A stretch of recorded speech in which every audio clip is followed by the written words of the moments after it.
Algo muy interesante ocurre en el Evangelio de hoy, y es que nuestro Señor perdona los pecados de un paralítico antes de curarlo.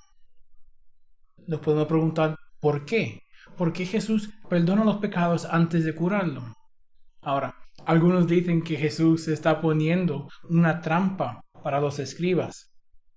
Esto es posible, pero prefiero pensar que Jesús, además de manifestar su autoridad divina, quiso enseñarnos a todos, incluyendo nosotros hoy en día, una verdad más interesante y más importante.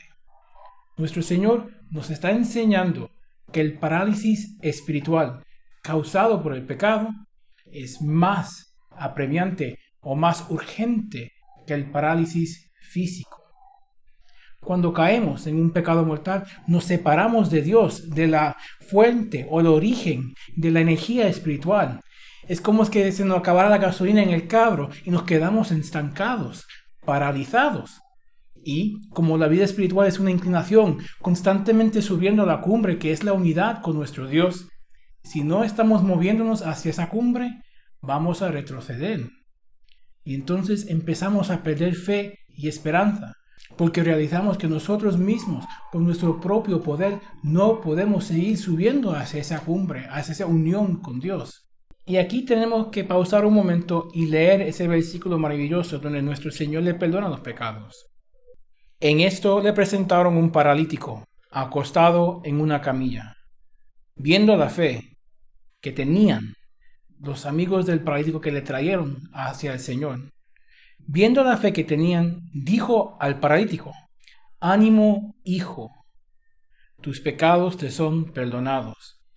Ánimo, hijo, una frase bellísima que también se puede traducir: confía, hijo, ten fe en mí. Y entonces lo que le dice es no tener fe que vas a ser curado, tener fe que son perdonados tus pecados. Aquí se ve 3 puntos importantísimos. El paralítico no carecía completamente de fe porque permitió que sus amigos lo llevasen hacia Cristo. Y el paralítico tenía que haber estado consciente de su pecado y arrepentido de él, porque sin esas 2 condiciones no se pueden perdonar los pecados. Y tercero, sin la fe de sus amigos que lo llevaron a Cristo, nunca se hubiera encontrado con Cristo. La vida espiritual del discipulado a Cristo, la fe, supera todas las cosas materiales. Y en esto vemos 2 aspectos.